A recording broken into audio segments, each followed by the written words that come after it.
You're now listening to Sound Talent Media. Check out more shows at soundtalentmedia.com.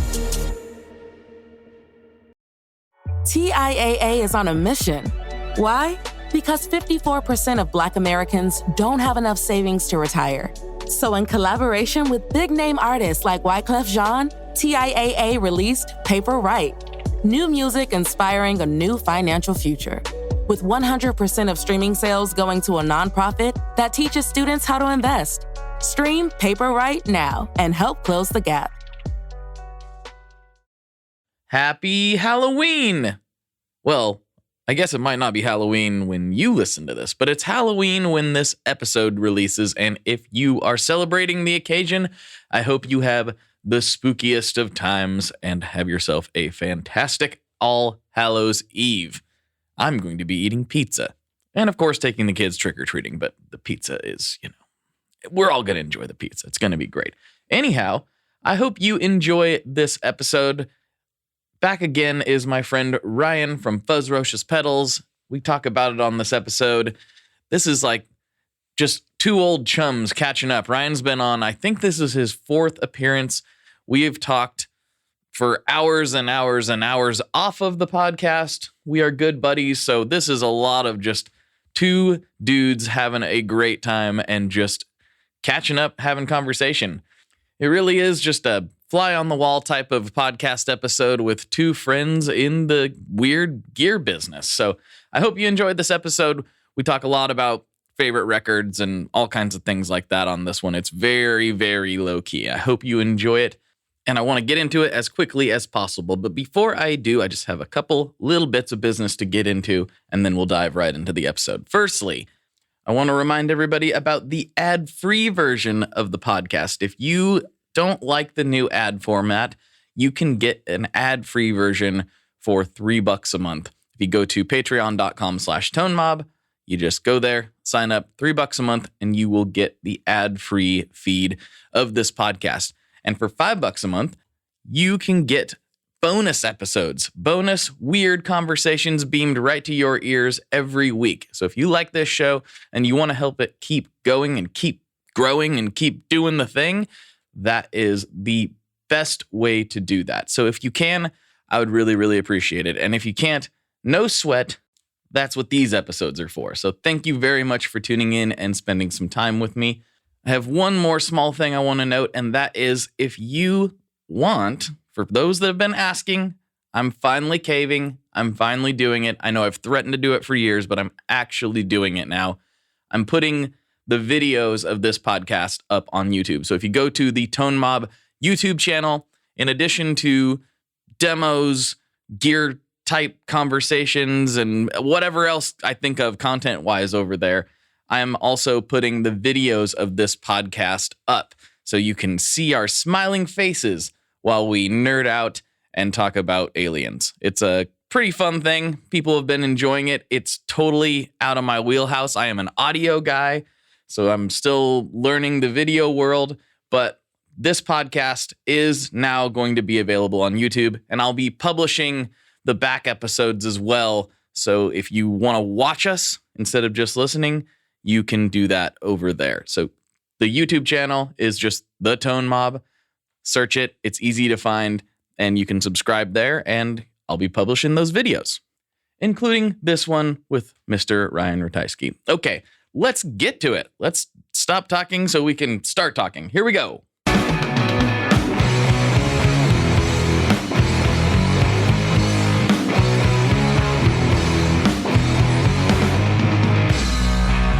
Hello, everyone. Welcome back to another episode of the Tone Mob Podcast, the show about guitar stuff, occasionally, sometimes. Here, I have one of my best buddies in the biz, Mr. Ryan Ratajski from Fuzzrocious. We're doing this again. We've threatened to do it so many times for so long, but now we're actually doing it. Here we are. Is this number 4, maybe? I think it's 4. 4 seems about right.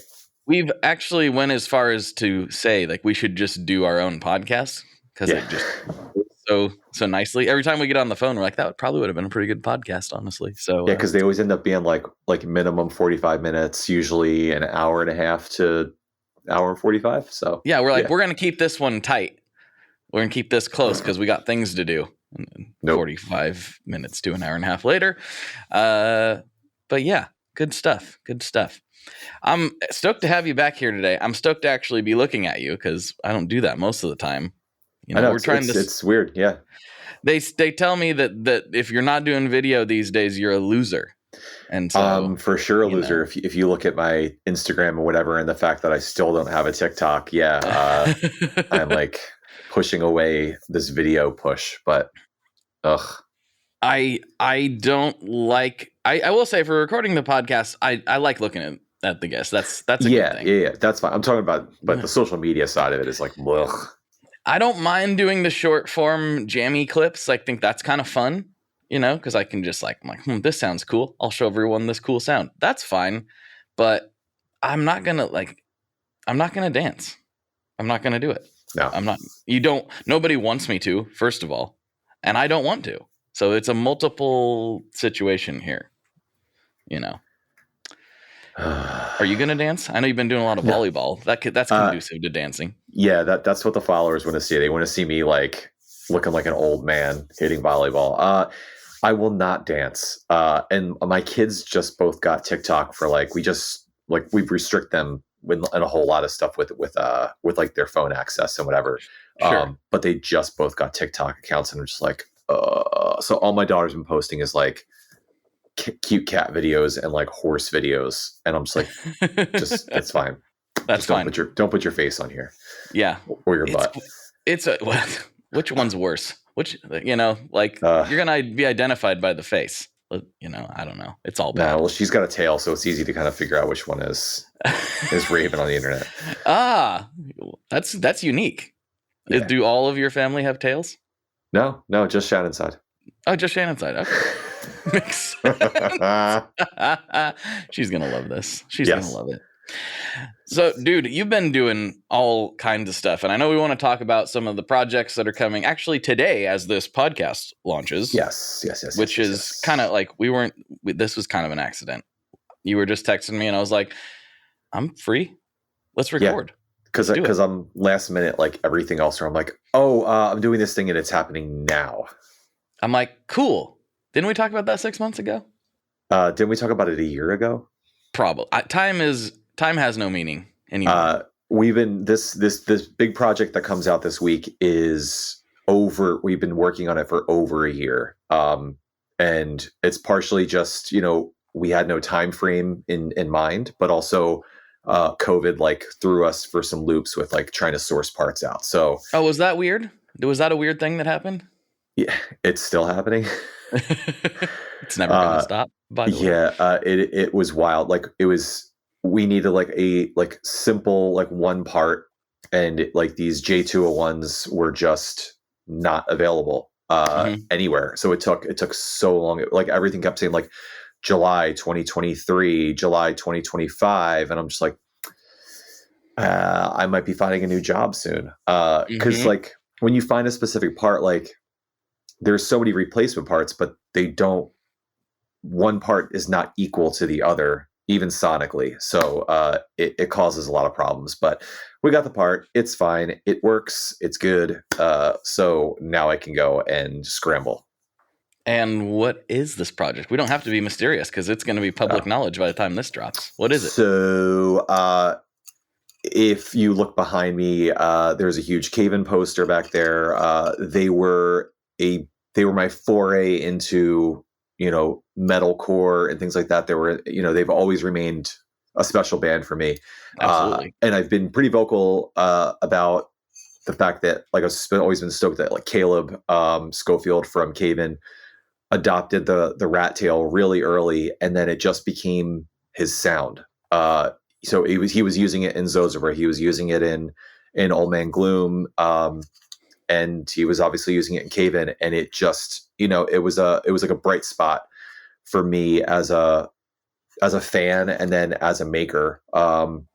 So if people aren't aware, a few years ago, Caleb lost his life in an accident. And it's been devastating for the band and family, and with new life in the band right now, with Nate taking over on bass, and like really doing honoring Caleb's memory the best way that anybody could.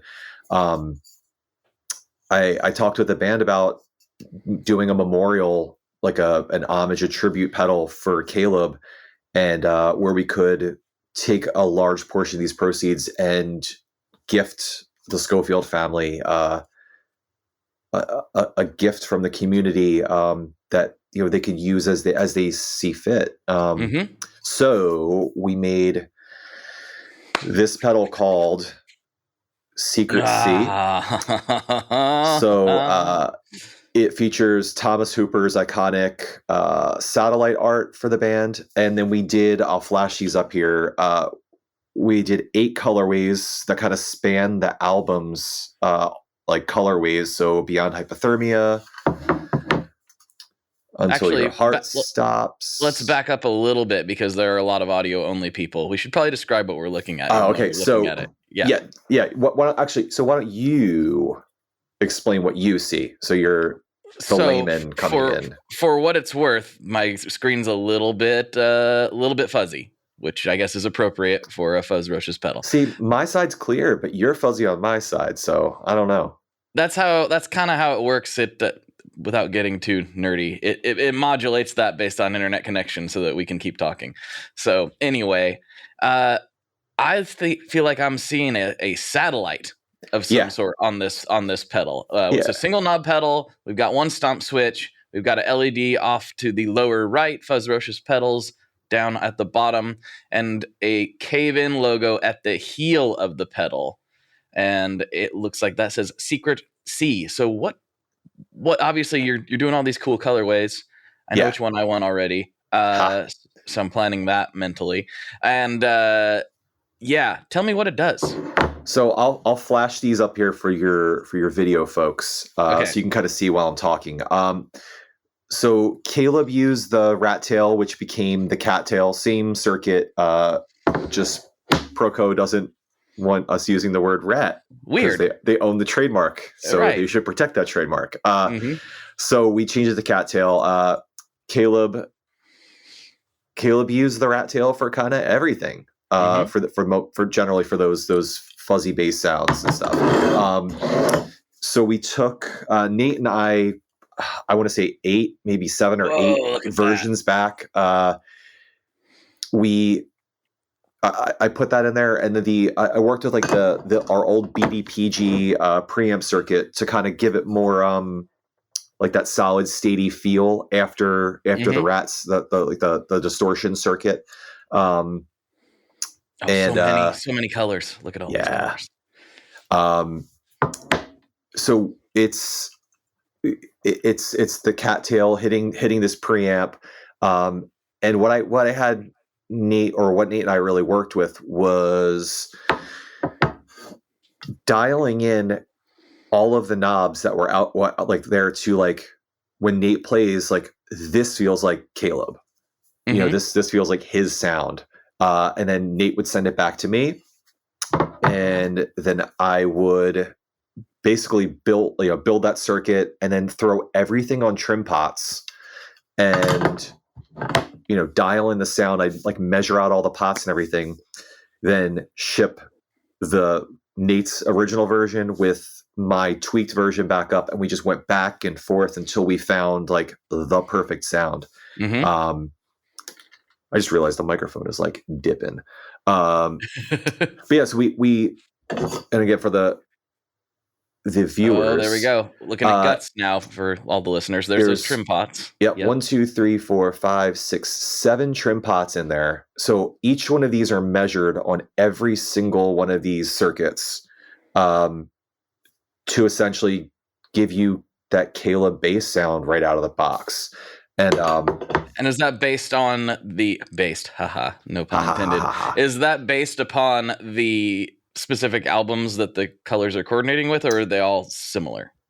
It is the same circuit throughout. So essentially, 200 and something people will get the same sound out of the box, and you get to pick your color for your colorway for what you're doing. But then, you can go in and tweak the trim pots around to yourself. And we'll have a thing on the website that like has a photo of where to reset it if you want to reset your stuff. Right. But that would have been awesome to go back and like recreate like old cave-in bass sounds or whatever, like based on that. But I suppose you could yourself though. You know, if you're crazy and you wanna go back and do that, like have at it. Go for it. You give them access. You gave them the pots. Yes, they're gonna tweak them. But dude, like when I say we like over a year for this, of like we made like 200 something these, but like the steps that goes into making these it's like it just goes above and beyond, and especially when you have to go in and measure out those 7 trim pots for 200 pedals plus the ones that like just don't work and you're trying to figure out what the hell the problem is. When you say like a labor of love or there's so much love that went into every single one of these pedals, so much sweat that went into all of it, and it's it just in a big way, like it feels like everything comes together to be like, okay, we can pay homage to somebody who can't be with us anymore in the most Fuzzrocious way possible, of like, we're going to make a pedal that is gross and disgusting and weird and cool and but like also kitschy and gives everybody something special that nobody else really has. And the fact that we all felt that it was a good thing to do for the family, I think that's like the best feeling piece of this. I know this pedal is going to make 200 something people happy to play it, but just a little something to give back to the family, I think it feels good, Mm-hmm. Cave-In it's a special band, and I have a weird, I guess relationship's not a great way to say it because I don't have an actual relationship with the band, but as far as my experience with the band, it was a band that I've heard about for years. I always read about them. I always had heard people talking about them. And it's weird how many times you have to hear somebody just in passing mention a band or an artist or a podcast before you'll actually give it a try. Yeah. And I don't know why we're wired that way, but everyone pretty much is. Like, everyone has to hear like 15 recommendations before, all right, I'll give it a try. Yep. But talking to you, which sounds weird, right? Because we didn't, Cave-In was a band for a lot longer than you and I have been friends. Absolutely, yeah. Talking to you is like, okay, all right, I'm going to check out Cave-In. And when I did, I felt like an idiot because I was like, this is so up my alley. It's not even funny. This is like one of the premier bands of this genre that I love. And I felt so dumb. I think I even posted in the Tone Mob Facebook group about it. I'm like, well, it only took me like 15 years, but I finally listened to Cave-In and they're insanely amazing. So well, but you can even look at that band, and if you look at what Blake likes to listen to, you can find things on each of those albums that you're like, oh, I love this because this is super spacey and like big and vast and lush. Oh, but this thing is like super chuggy, palm mute aggressive. Mm-hmm. Oh, but this is like big open chord, tuned down to A or G, like big open chord, just strummy through stuff. Like, yeah, there's tons of Blakey stuff. There's so much Blakey stuff in there. Again, I felt really stupid that it took me that long to finally get into it for how much it is just like 100% a band for me. So I think that's common. Cool. I think that's common with this band, period, because it's hard for anybody to recommend a band that has changed this much over the course of their time. So when you're talking to somebody about this band that you love for all these different reasons, but then you have to like suggest the thing that someone's going to get hooked to first, so they don't be like, oh, I don't want to listen to metalcore, and you gave me Until Your Heart Stops, and there's this and that, when they could have listened to Antenna, and that could have been their rock way into it. I have a similar struggle with Thrice because I'm like a very, very vocal fanboy. Right. Obviously, these bands aren't really the same, but they come from the same community, I guess you might say. They're cut from similar cloth. Yeah. Yeah. But I always have that problem. People are like, okay, you're always talking about Thrice. Give me an album to listen to. And I'm like, oh, geez. Yeah. Okay. I have no idea where to start with you. Sometimes if I know the person, it's easier, but a lot of it's just messages from people I don't really know. So I have a copy and pasted response for this because I get it so often. That's too good. So it's like, I'm sorry if you've gotten the response and you thought it was some highly personalized thing. No, it's literally like, I don't know where to start with that band, because if you dive into Illusion of Safety, you might hate it, or you might love it, or if you dive into Alchemy Index Earth, that's a completely different. That's hardly even the same band, Right. But right. All right. Real quick, let's rank the Alchemy Index. Hi, I'm Vincent, and I'm here to talk about the Mercury X. My dad's always going on and on about how cool Maris is. He really went off on one about the Mercury X the other day. He said something about a 4,800 hertz sample rate and 99 preset locations and 33 banks, and something along the lines of the most advanced reverb pedal ever devised by man? That's all true, but I only care about one thing. This pedal sounds sick. So make sure you check out the Mercury X and all the other fine products at maris.us, as well as fine retailers worldwide. All right, Dad, now can I have my Pocky?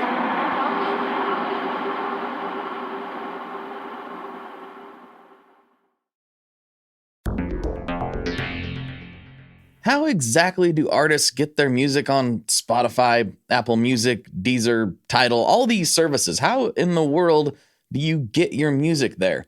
Well, in the past, you had to use something called a record label. But these days, you can use DistroKid. DistroKid is the absolute easiest way to get your music up on streaming services, and it's the most affordable way to do so. Not only do plans start at $22.99 for the entire year, that's less than $2 a month, DistroKid also does not take a cut of your streaming revenue, unlike some other services out there. Even better if you sign up by going to tonemob.com/distrokid. That's tonemob.com/distrokid. One more time, that's tonemob.com/distrokid. You'll get 30% off. That's right, 30% off their already extremely reasonable prices. So go to tonemob.com/distrokid and get your music out there. Oh, geez. That's entirely mood-based. That's mood-based. It is mood-based, but we only have 4, so we can make quick decisions. Okay. I'm going to say... Let's start with our number 1s. No. Let's start with our number 4s. Start with number 4s? Okay. Yeah. Oh, this doesn't even feel right to do. I'm going to say number 4 for me is Air. Air. Yep. Mm-hmm. Yeah. You too? Yeah. I like it. I do like Air, and I like how dreamy it is. But yeah, when we're going big picture. So what about why 4 for you? 4 for me, just because I'm kind of basing it off of A, current mood, and B, so this could change tomorrow, obviously. Yes. But B, I think because of the more atmospheric nature of it, the songs in general, this isn't true across the whole EP, but aren't quite as hooky. There's not as many earworms on it as there are on the rest. Now, the same could be said about my number 3 pick, which is Water. Ooh, we've got a big disparity here, my friend. Okay, what do we got going on here? I'm Earth. You're Earth? Oh, interesting. Yes. Interesting. I like how strummy. I like how like earthy, how road worn those songs feel. But when I compare them to the other 2, that's where my problem comes in. So why do you go Water? Water there is because that was the first inkling that I ever had that maybe I do like electronic music, was Water. Okay. Yeah. Because I never listened to electronic music really. I mean, not in a serious way before that, which sounds probably weird because I do a lot of electronic sounding stuff now, but I never got into that whole vibe before listening to Water. But I do say, like, and I also didn't, which is weird because I do primarily instrumental music. I don't primarily listen to instrumental music, and the Wailer Oh no, excuse me. The Wailer's an amazing song, but Yeah. Night Diving. Night diving, dude. Night diving that's a is shroom trip, man. Night diving is it when you know that that's what it's about night diving. The whole story is just in your head. Like you can picture it when he goes under the water, comes back up, like the whole thing. It's like the Doppler, like. Mm-hmm. Yeah. It's such a brilliant piece to me, but at the same time, and this will make sense with my rankings when we get to my number one. At the same time, because that's not like my go-to listening experience, especially around the time it came out, was that very ambient electronic type vibe that had. Oh yeah, the squeaky. Sample this that. Microphone stand is no joke, like 15, 20 years old. So, all right, it won't move now. It's doing the best it can. It's trying. Okay, it's trying. Yes. So yeah, water for me, and it's mostly due to like personal preference on musical styles more than a comment on the actual quality of that particular one. All right. So for you, what's your dose? Fire. Me too. Which really? Oh, I see this disparity now. You thought I was going to go heavy on number one, huh? I did, and I think people probably thought about me as well. I love Fire, and it was the one I was most excited about. Me for too. Sure. Yep. But it's also because it's the one I was most excited about, and it's the most typical Thrice thing out of that group, in my opinion. And so it was the least surprising. I was like, yeah, of course this rips. Sure, I love it. There's many great and interesting things about it, but it didn't shock me when I heard it. It was exactly what I expected it to be for the most part. That album made me like seek Big Muffs like crazy. I was like trying to figure out like how to get that grindy bass. Yeah, because I think it was like Bluebeard or something at the time that it was that sound. But yeah, a lot of similar reasons, dude. The baritone work on that album is just wicked. It stands out. But obviously had a big impact on me. Me too. A lasting impact. Me too. Yeah. So, dude. So obviously, I went Water. I think Water is because it's so different from everything else. Yeah. But fits so well. And watching them do that Manipulate live with that stuff was really cool. True. Yeah. But I think that those songs the scope of them is so wide on what they do, and I think the storytelling on those popped a little more than the others. Well, going back to the Wailer, we kind of glossed. We got excited and then glossed over it. But the Wailer is such a brilliant song. It's so brilliant. Like I said, when there's not a whole lot of times that songs evoke an image for me, and a lot of those songs you can feel the story. So why does Earth pop in at one for you? Now that is for a similar reason that Water. This is the Thrice Nerd section of the podcast, everyone. You're gonna have to just go listen to this collection of EPs to understand what we're talking about. Go do it anyway. You should have done it by now. I've told you to do it for years. And if you're a new listener, you're gonna hear me talk about it more in the future because I'm obsessed with this band. Anyway, Earth for me is because, again, down to like personal preference, I grew up on country and like folksy type of music. And so to hear them go heavy, not heavy, but go with that in full force really made me happy in a sort of a nostalgic way. And then Child of Dust to me is the strongest of the closers. Yeah. And that thing that they did, so for anyone who's never listened to it, they're largely doing not entirely a cappella, but very vocal focused performance with, I think, the whole band, as far as I'm aware. I'm not exactly sure about that. But for the closing of the song, they literally, it sounds like they're burying someone in a coffin. And it's because they literally went out in their backyard and buried a microphone while singing. They put it in a box and they buried the microphone and dunk, dunk. And when I read that they did that, that was a big moment for me when I realized there's no rules to any of this. We can do whatever we want. Like, you can mic things however you want. You can do anything recording wise any way you want. And that had a massive impact on that thought process for me, was hearing that that story and hearing the results. Well, speaking of results, did you hear what they're going to do for the new album? Not yet. No. Because it's been like almost like it's been close to 20 years, whatever. They're going to like dig up that microphone that they recorded with. Like it's still buried there. They're going to dig it up and they're going to use it. If it's not just like a skeleton, though, they're going to like use it on the new album. No. Are you serious? No, I'm not serious. I thought you were serious. I was like, I don't think they buried it. I don't think it was that. Watching Blake like. I was like, I'm going to text Ed right now. Like, what's going on? I thought you were serious. You messed with my heartstrings. I was so excited.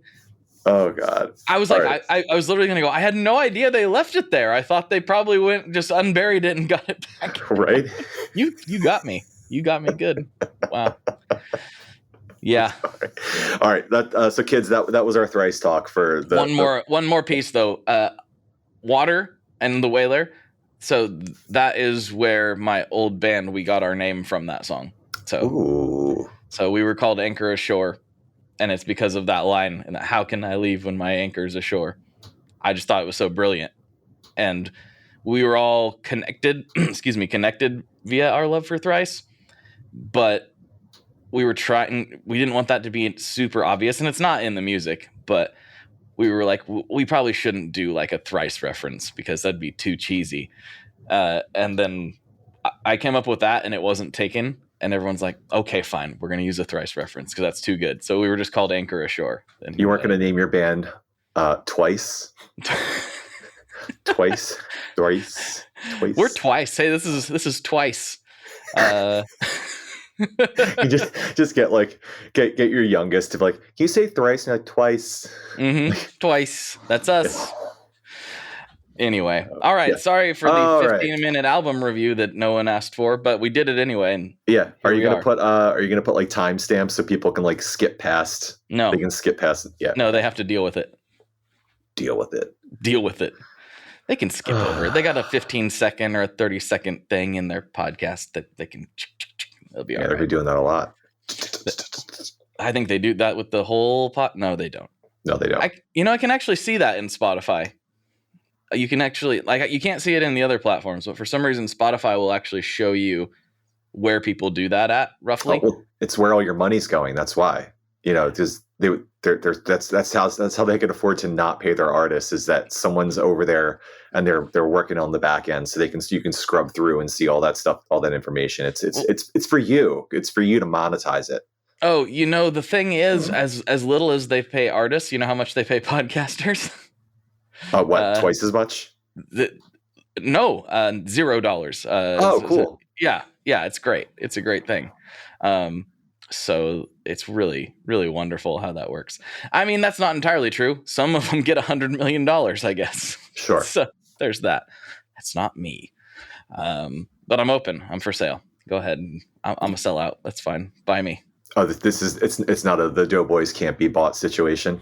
No, I'm for sale, baby. I'm for sale. Hell yeah. Yeah. I used to think selling out was lame, but now I'm for it now. Like, you're a real big fish. That's dude. So for people that don't know, I have a very checkered past, and probably most of the music I listen to anymore is definitely ska. So I love that when friends something, we'll make a pedal and it sells out quickly, and I'll make the announcement, and I can always guarantee that 1 to 3 people, either friends or people that just know that I have a checkered past, will send me photos of Real Big Fish for the sellout video, and it makes me smile every time. So please, if anybody wants to congratulate me on a good job, that's the way you can give me a huge pat on the back. Okay. I'm just going to send you a daily ska picture. I think that's what, from now on, we'll just send you pictures of various ska-based things every day. I'm into it. Maybe that's a service we need to offer people. We can team up, the Fuzzrocious and Tone Mob texting service, where we will send you a ska-based photo every single day. And it only costs you $15 a month. That's all. Sick. Yeah. I'm announcing this now. In 2023, it's going to be Fuzzrocious. I am for sure doing something ska based. I don't care that most guitar players in ska don't use pedals. I think we're going Fuzzrocious next year. Maybe you can make a horn-based pedal. I this was pre-pandemic. Less Than Jake has always been one of my favorite bands. I saw that they were playing Starland Ballroom in mid North Jersey, whatever that is. So it's like an hour and change from here. And I was like, I hit them up like randomly on I think like through Twitter or something. I was just like, hey, I was like, we've never put our pedals through horns. I love your band. Could we like maybe try this out? And they're like, yes, let's come up and do it. And dude, this was after I had my hernia surgeries. Oh, wow. So I thought I'd be able to like, I'll just go up and limp it. Like I can just get up there, and my recovery just sucked. So I did not go. And fast forward to, they were playing that Vans Warped Tour in Atlantic City that they did a couple years ago. Mm-hmm. And I saw that they were on it. We were there with Ian from Aquabats. So we were just great dude. Love that dude. Like best dude. And I was sending messages over to their drummer, who was not their drummer anymore. And I was like, hey, I'm here. Would love, we should totally connect, like just for a few minutes, and just at least shake hands and just chat for a bit for the business side of this, or see what we can do, and blah, blah. And there was like no answer. And then I looked up on stage and I'm like, oh, that's a different drummer. And then I, of course, Googled it, and I'm like, oh, he's focusing on his label and other things. He doesn't need to be humping it in a band anymore. So right. But also going back to Ian from Aquabats is legit like a top 10 dude. He's awesome. Oh, absolutely. He is. We're mentioning it like we're all over this. We've got a couple former guests we just met. So Chris, you knew that Chris came on the show, right? I definitely listened to that too. Okay. All right. I was just making sure. Yeah. Yep. And Ian, for anyone who's listening, has also been on the show in the past. So if you want to hear anything with those two dudes, not at the same time. If you have a checkered past like I do, and you've been denying your checkered past, do yourself a favor and listen to those, and then you can listen to the albums again and feel great. Ska, I don't care what anyone says, ska feels nice. It makes me so happy. It should feel nice. That's I mean, that's the point. It's generally the point of it. You're supposed to feel good. So do you agree with the statement that's been floating around the internet for, I don't know, a little while now, that ska is what plays in a 13-year-old boy's when mozzarella sticks shows up? Absolutely. Yes. Yep. Absolutely. And it is. I can't think of a more accurate title, or I don't know, description. That's what I'm thinking of. I know adults now that act like a 13-year-old when like Totino's pizza rolls are in the oven, and that like big horns are playing and people are chicken. There's a lot of upstroke guitars going on in people's brains when the pizza rolls are cooking. Dude, I'll tell you what, more ska talk. So if anybody's not familiar with a band called Hepcat, HEPCAT, they're more on like the rock steady traditional side of things, but bands like that where like not all of it is upstroke. There's a lot of that old school, like even some special stuff. It's like it's downstrokey, stuff, whatever. I love listening to that kind of stuff. It is a hard recommend for Hepcat for anybody who's curious about having a checkered past in the future. If you too want your past to be checkered moving forward, then check out Hepcat. Check out the specials while you're at it. If you haven't checked out the specials, what are you doing? What are you doing? Yes. Is this just going to be band recommendation podcast? Is that what this is going to be? Why not? So far, we're like Cave In, Thrice, the special. Like it's we're heavy on the band recommendations. Yo. Well, let's keep this train going. So what's a band right now that if somebody was just like, recommend me one band, regardless of genre, regardless of who you're talking to, recommend me one band. Catbite. Oh, I've never heard of Catbite. All right, so they're a Philly band. They're on the poppier side of traditional ska. 4-piece band, No horns.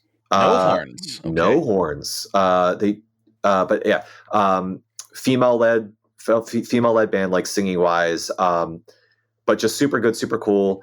But they also, this is the interesting thing. So they have a side project called Cat Fight. Okay. FITE. So they redo their songs as like punk hardcore songs. Oh, fun. I like that. And then there's also Cat Light. So they'll just is that put like up straight pop, or what is that? if I'm remembering it correctly, I think it's more like indie pop stuff. But the band will go and do like Cat Bite stuff, and then all of a sudden they'll be like this, like I think this weekend or something was like, all right, and we're doing a Cat Fight set, or oh, here's a Cat Fight split EP or whatever that just came out, whatever. So it's one of those things of like, oh, like these young whippersnappers, like they're in the what is it, the fifth wave of ska or whatever, the 12th wave of ska. Yeah, I don't know. But it's and I just heard a band the other day called Cliff Diver from Oklahoma, like Tulsa area or whatever, and I was just like, oh, this is like Less Than Jake vibes, but also they have two singers. There's one's one male, one female, and just rips. Let me think of something else. Oh, and if you want heavy stuff, Resistor from Long Island. Long Island. They're good, super heavy. Like they're called. It's not new metal. Oh my god, it's new something. But they're in that, dude. They're straight up embracing new metal, and it's kind of like seriously awesome. Is it like new metal? No, it's definitely metalcore-y, but there's some. It's not gent either, but it's like it's got all that technical stuff in it, and they've got a dude on turntables. Oh, and the vocalist runs vocals through effects pedals. Oh, okay, sign me up. I'm in. Dude, I'm in. It's awesome. We are brought to you today by Sweetwater, specifically the Gear Exchange. You may have heard about this. This is a place where you can go to buy and sell your used gear. Maybe you got a pedal over there that's just kind of collecting dust. Maybe there's something you've been eyeing from the Sweetwater catalog.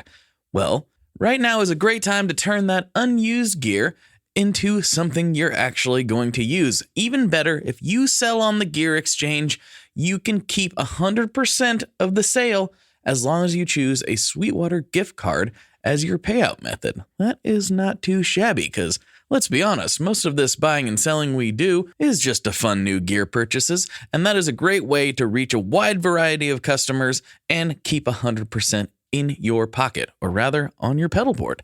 So go check out the Sweetwater Gear Exchange and turn that unused gear into something that's actually going to help you write that next huge riff.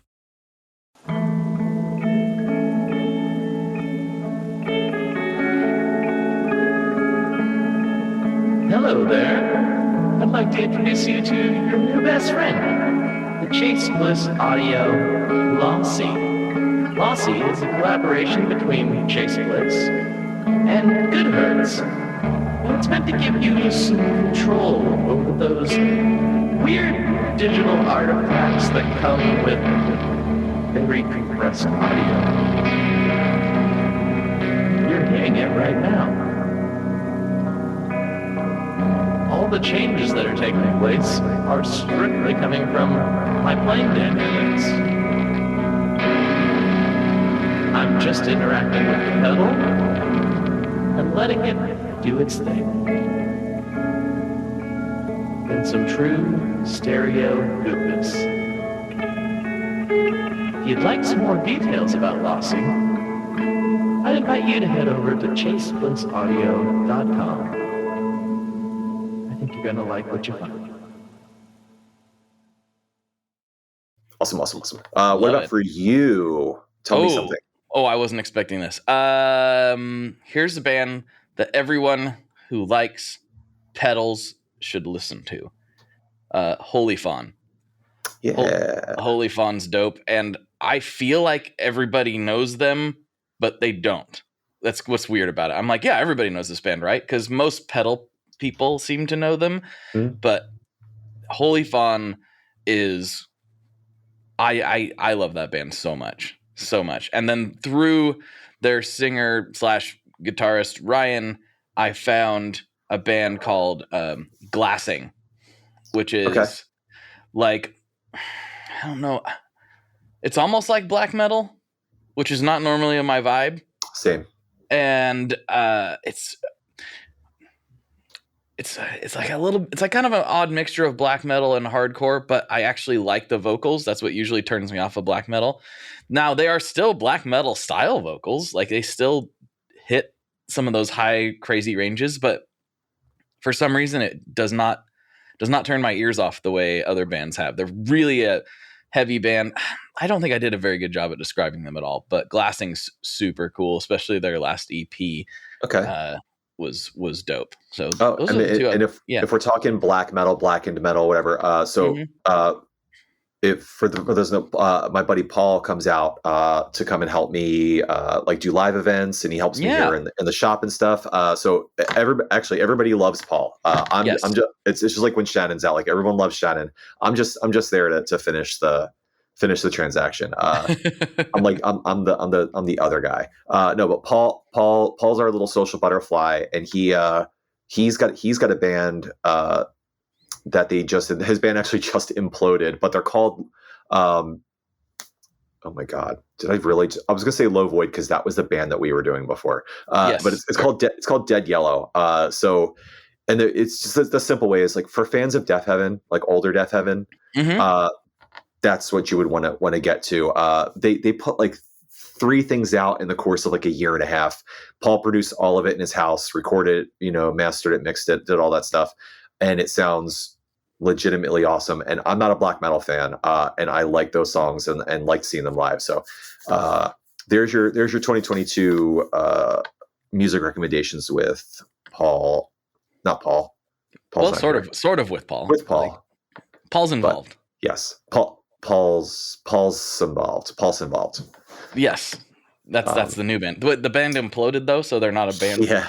And it's funny because we're all still friends and everything, but it just did. Sometimes bands just don't work. They hit the wall. So I would argue that most of the times bands don't work. Yeah. Way more bands have not worked than have worked. Correct. Which is weird, but it's what happens when you get a bunch of weirdos together trying to do stuff. We're all weird. It's just what it is. We have to accept. But it's also super cool to see bands that have been together for 20 whatever years, and you go to the green room or something, and like everyone's hanging together, and you can feel how much love everyone has for each other. It's nice to see that, like, this person doesn't go off and go do this, and that like these people spend 24 hours together and are enjoying this, this stretch of a week or 2 weeks or a month and a half or 2 months. I don't know. I think it's special. It is. Yeah. It is. So I feel like I ask you this almost every time that you come on, and the answer is roughly always the same, because life. But are you doing anything musical right now that's not pedal based? Nope. That's usually the answer. Damn thing. No, man. So I don't even know if we even really mentioned this the last time I was on or whatever, but like essentially what COVID times taught me was that I just needed to slow down and not work as much. And I was doing that band before pandemic. And once it was like weird to get into an actual room with people, it just like I just focused on work, and being here with a family. And then when things started to open back up sort of again, I was just not ready to do a band again. I was working just enough for Fuzzrocious. I'd started doing volleyball towards the end of when things started opening up. And coming back to that has been like the best, like maybe like some of the best stuff in my life. And I have my son to thank for that, because he wanted me to like teach him, because it's something I used to do a long time ago. So like my focus has just been, running Raven around for horseback riding stuff, volleyball with Caden, and making pedals, and trying to like prioritize each of those things equally. So I'm not just like grinding work all the time. And I think a band for me just doesn't really fit into it. I have like ideas for songs and stuff, but it's kind of nice to just not have to like feel that itch all the time to be like making something and then trying to figure out how I'm going to fit it in and move all that stuff. Cause I think for me, just being active and playing volleyball is maybe, no, it definitely brings me more joy. Plus, I think one of the big things about, I don't know how much actual playing of sports gets talked about for the pod, but like there's something called the flow state that happens. So for those who don't know, it's like a runner. Sometimes you call it like a runner's high or whatever, but you'll get into that's different, isn't it?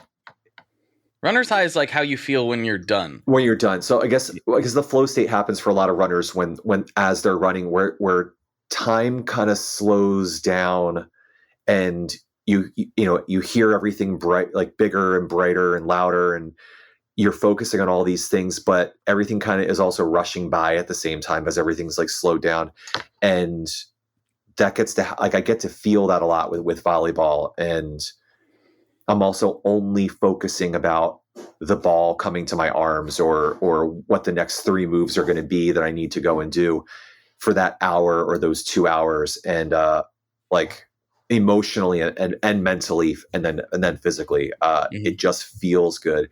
And I would get that feeling sometimes playing music, but more so only on stage. And there's that payoff for me just wasn't good. Whereas like with volleyball, it's an immediate daily, kind of feedback thing. That's pretty cool that you're able to get into that easily. I get into it, and I do get into it from physical activity occasionally. It has to be very intense. It has to be really, really intense, and I have to be like be almost like, this sounds like an exaggeration, and it is a little bit, but like almost fighting for my life, literally. Yeah, if I don't get this up, I'm going to be crushed.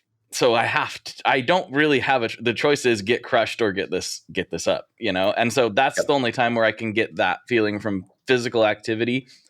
But I have definitely gotten it from music, both as I'm not really an on-stage guy, so that's not it for me. But I've definitely got that mid-recording before, where I've completed the song or the section or whatever, and then got up off the floor and was like, "Oh, I was really out of it there for a while. Like, where did I go?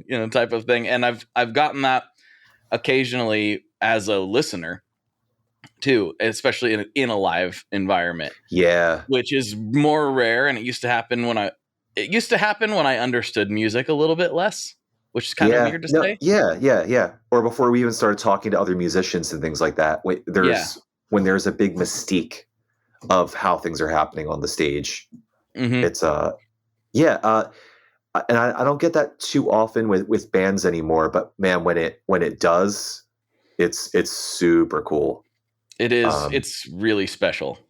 I actually had it happen. This is going to make me sound like a 14-year-old, but I actually got pretty into it at the MyChem show that I was at. Good.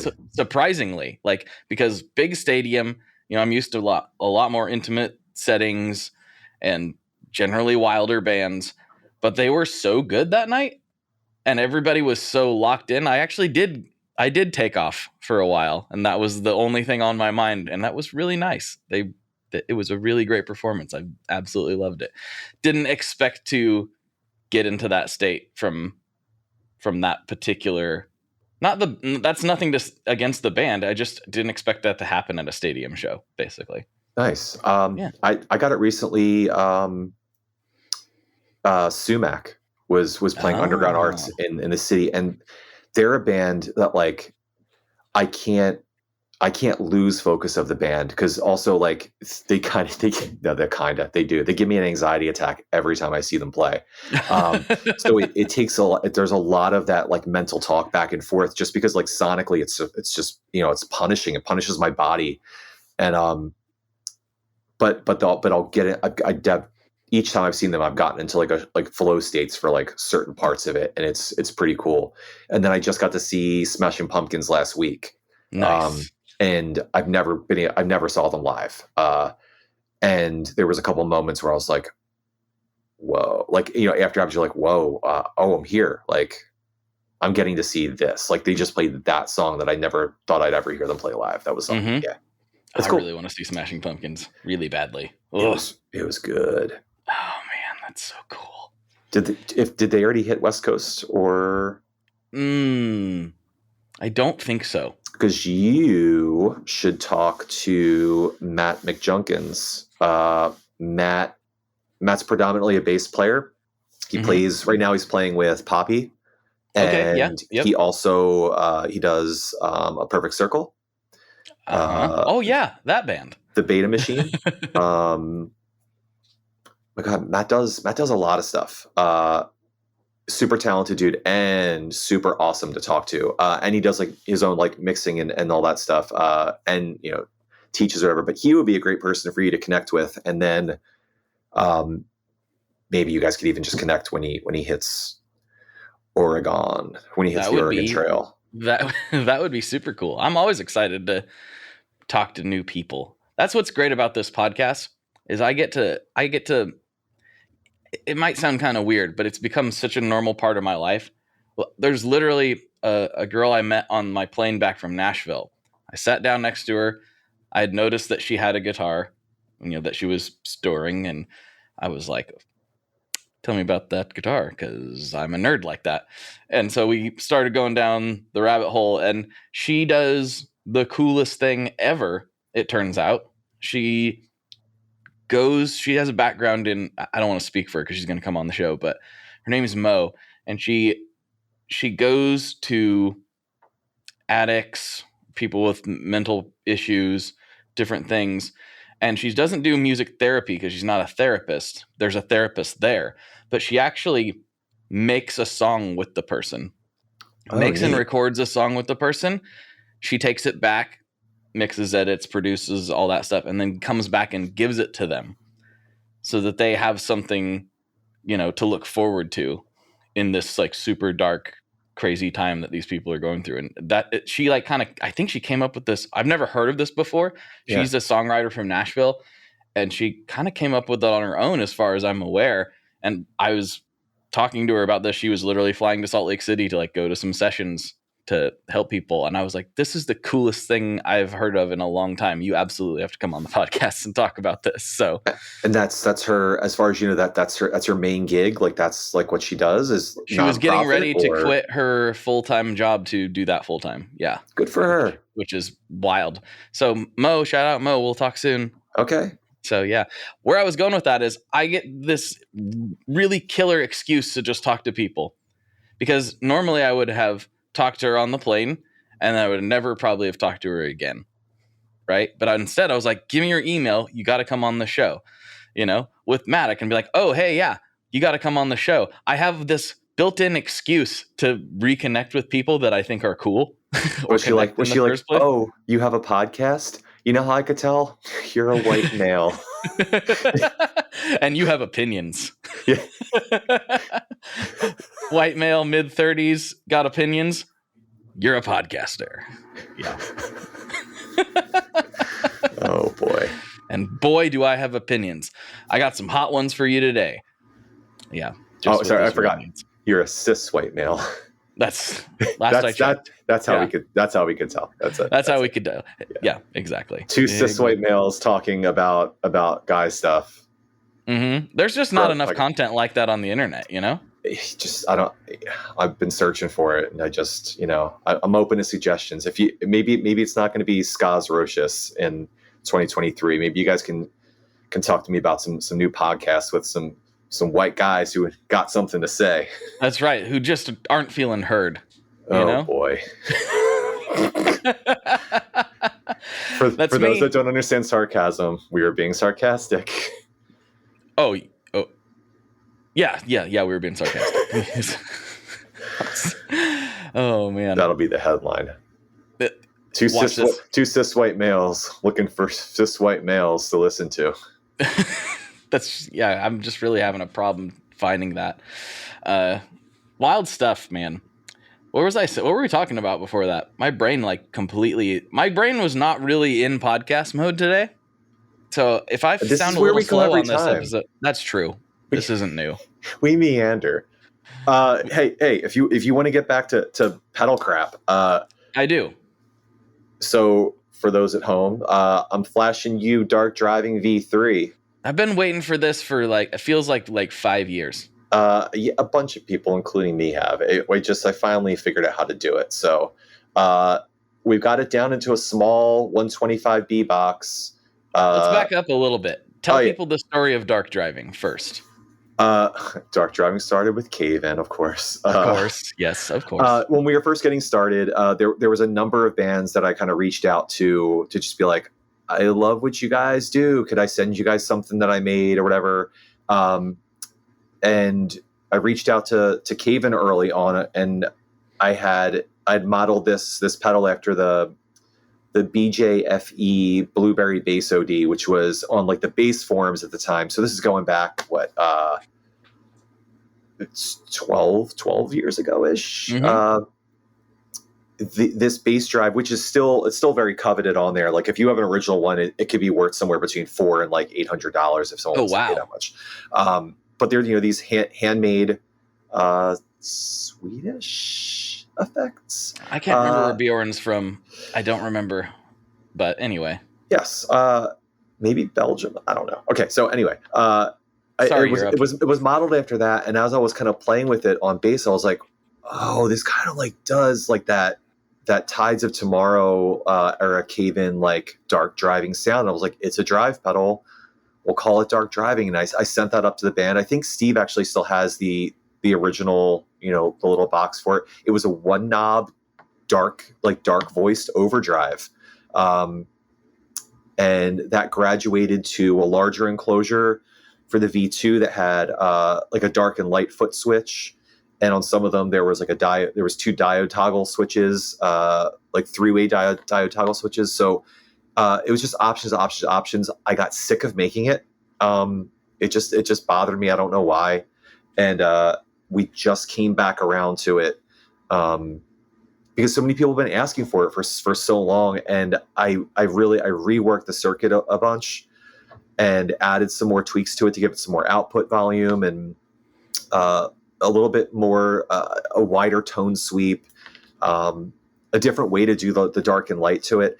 It sounds better. And I mean, it looks so good. I'm patting my back, dude. I think it looks great. So for those at home, it's a planet with a planetary ring around it, a la the original, but we moved it down to the corner, big type in the middle, array of 3 knobs up top and a knob below and 2 toggles for the diode and the dark and light. And then there's a black hole sun at the top. I'm glad you said it because I was about to. So there you go. Yeah. So and this dude here is like a black sparkle enclosure. We'll have CME versions, and the Canadian Axiom shall receive purple sparkle versions. So cool. So we've been saying we're going to do them end of year. We may just push a little bit later because I really want to have Fluff do a demo with us again. And I'd reached out to Andy to do a demo, and I just found out that he's been sick. Yes.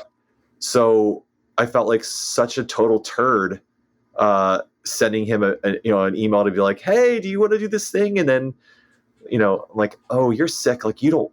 I just gave you one to the other 1,000 emails that you have to sift through. I don't think anybody knew he was sick till the other day, though. So don't feel too bad. I didn't know, and I live like 20 minutes from his house. I didn't know he was sick.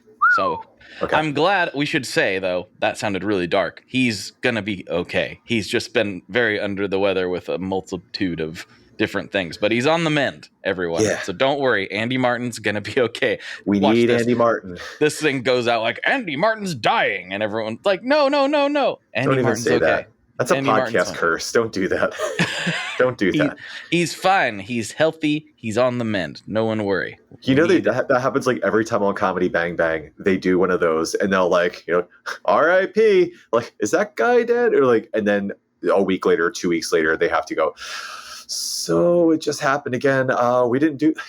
Yeah, you might want to edit that whole section out. That's a podcast curse. And he's young. He's young and spry. He'll be okay. The world needs Andy. We do.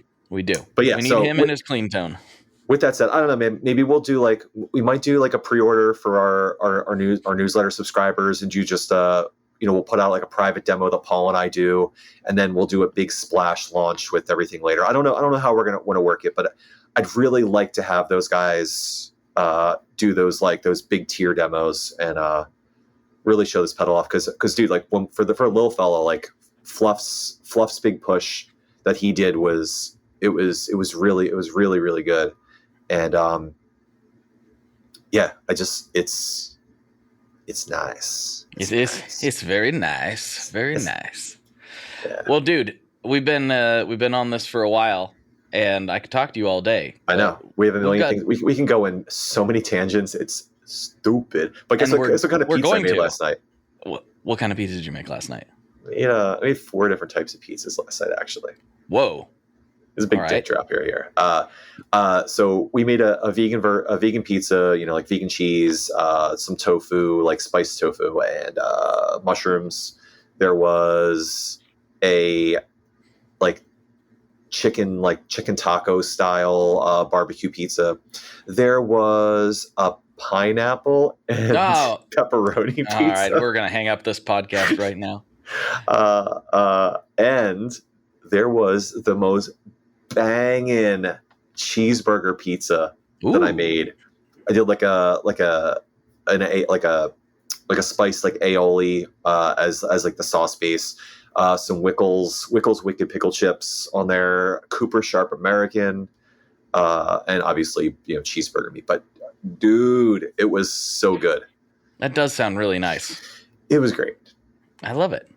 That's tremendous. Okay, so yeah, that's it. That's another tangent. So let's go. Well, it's not really a tangent because that's like how we close the episode. Like I can't ask you. You've been on 4 times. I can't be like, what's your favorite Boss pedal and what's your favorite pizza? Because like we would just say the same thing again. So that was actually even better because you had a natural answer. Because I was like, how am I going to close this exactly? With a 4-time veteran guest such as yourself. And so you fixed that problem for me. I'm trying to think if there's anything else pizza wise that I've had that was just like, oh, this is top tier. Like, other than our local pizza place, we ordered from them, and I think like they must have had like a cheese shortage, so they switched up whatever their cheese was, and I was like legitimately bummed, like scarfing 3 slices down. I was like, I'm just putting this in my body. It was missing that sour tang from the cheese, but they fixed it, so everything's good. That's Angelo's Pizza in Mount Laurel. So shout out Angelo's. Yeah, just a solid, easy, like on the thinner side crust, Philly, Jersey style, South Jersey style pizza. South Jersey style. Got to be specific. This is important. Yeah, we're below that Mason-Dixon line in the middle of the state, where you say North Jersey or South Jersey. So yeah, South Jersey pizza is better. But okay, I still have never been to New Jersey. That's kind of weird. You don't need to. My daughter just said the other day, because there's some hotels on the ride home from where we were going towards our art place. And she was like, Dad, why would anybody want to come and stay in New Jersey? And I was just like, yep. Yep. You were like, I don't know. Why don't you ask me and your mom who decided to live here? We're here for family. You know what I mean? Like my family is we're close to my family. They're here. There's nothing specific other than the people, like the friendships that we've made here. There's nothing that really completely ties us to New Jersey. Interesting. Yeah. Yeah. We're a hub. We're a hub to get to Philadelphia. We're a hub to get to New York. We're a hub to get to Baltimore, DC, whatever. That's true. We're right in the middle. Oregon's kind of weird because family's the primary reason I'm here. Career-wise, I should probably be in Nashville, realistically, like for a whole variety of reasons. Sure. But But I am an Oregon boy, though. Like, even if I didn't have family here, living here as long as I have, and like, I just really, really love Oregon, it would be extremely difficult to get me to go anywhere. So it's kind of interesting to hear, like, you've got the family tie, but Jersey is just kind of, it just exists. Like, yeah. I mean, I don't take the shore for granted either. I mean, that's being an hour and 10 minutes away from the beach is, you can't get that in the Midwest, you know, like, unfortunately. Like, you guys have lakes and that's cool, but like, there's just something special about getting to the beach and fist pumping and beating the beat. No, again, that's North Jersey. No, it's just, yeah. There's as many jokes as there is about New Jersey, there are supremely excellent things that you just can't get other places that are just nice. You know, speaking of like the taking certain things for granted, I am continually amazed. I think that like, I'm pretty aware and open of the things that are nice about living here. And there's still things that I forget that don't exist other places. So like the hour or so to the beach, I've got that. Mm-hmm. But the one I totally forgot about until recently, one of my friends was making some sort of joke on Facebook or something about rich people skiing and snowboarding, like it being for rich people. And I was like confused because I definitely didn't grow up wealthy, but we did go skiing and snowboarding fairly often. And I realized it's like, because I'm an hour to the mountain. So it actually was kind of a cheap thing to do. We'd get a season pass, and that's where we would go every Friday. Right. So you go 3 times, and it's paid for itself. And it's paid for. So we would literally go like 8, 12 times during a season. And I just kind of just, it was like a quote unquote cheap thing to do. Not cheap, but cheaper than going to a restaurant every single Friday night, type of thing. Yep. So I realized like, no, most people don't live within an hour of a really decent ski and snowboard place. And I do. And I got to remember how many cool things I get just because I was born here and for no other reason whatsoever, which is fortunate, count the blessings. Everybody, the takeaways today are listen to more ska, rank your Thrice records. Yep. And be grateful for where you live. Maybe there's something nice about where you live versus somewhere else. Or if you don't, then go find a place. Yeah. If you can. In your lifetime. Yeah. At least visit. Come visit Oregon. It's nice. Don't stay. We have too many people. Anyway. That was the most local thing I could have ever done. Oh, man. Well, dude, thank you so much. I have some stuff I want to get into on the Patreon section. I know we're a little bit pressed for time, but we'll get it. All right, cool, man. Thanks for having me. Dude, for Ryan, this is Blake. And as always, folks, good luck and good tones. All right, folks, there you have it. There's another episode in the can. I appreciate you spending time with me. I really, really, truly do. And just another quick reminder before we hop off that if you want more of this conversation, if you want to hear the other things that we talked about, and we got really weird with it, you can go to Patreon, patreon.com/tonemob. And for $5 a month, you will get extra bonus episodes beamed directly to your ears, along with the ad-free feed of this podcast. If you just want the ad-free feed, $3 a month will get that to you. And it supports me in a very, very strong way. It sounds crazy, but that really, really does make an absolutely massive difference month to month. So thank you all to everyone who is doing that. Thank you so much to everyone who has supported the show. Thank you for listening this far and giving me all this time. I can't tell you how much that means to me. Tell a friend if you think they would like it. Please rate and review. I haven't asked for that in quite a while. If we could rate and review this on whatever platform you listen to it on, that would be immensely helpful. Thank you so much, and I'll talk to you on the internet very soon. One last thing before we totally sign off here. I just want to remind you that if you do any shopping at Stringjoy, that's Stringjoy guitar strings made in Nashville, that will help me out as well.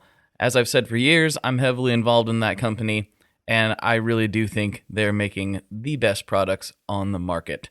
So if you would like to try custom strings, go to tonemob.com/stringjoy and check them out today. I seriously love what the team down there is doing.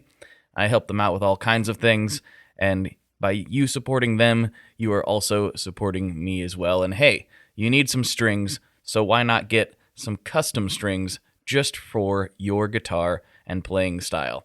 Again, the link for that is tonemob.com/stringjoy, and that will take you right to their website, and you can do all your shopping through there, and that will help everyone involved out. So thank you very much. Talk to you next time. We are brought to you by the wonderful folks at Gun Street Wiring Shop. Yes, Gun Street Wiring Shop. I've talked about them before. I used to say based out of Bend, Oregon, but guess what? Sean moved to my neck of the woods. Sean's in Portland. Sean is awesome and has helped me with a bunch of stuff lately. And if you have wiring needs for your guitar, he can help you too. If you want to get weird with it, he can get weird. If you just need to spruce things up a little bit, there's your guy. He takes all the guesswork out of doing your guitar wiring, and he makes it simple, and his customer service is top-notch, and I can't say enough good things about Gun Street as a company. I really respect Sean and what he's all about, and the product is top-notch. I've got 3 different guitars that now have Gun Street harnesses in them, and I could not be happier. So go to gunstreetwiringshop.com and check them out. Hello out there! Yes, hello out there, everyone. I'm Hal Schwartz. And I'm Flynn McLean.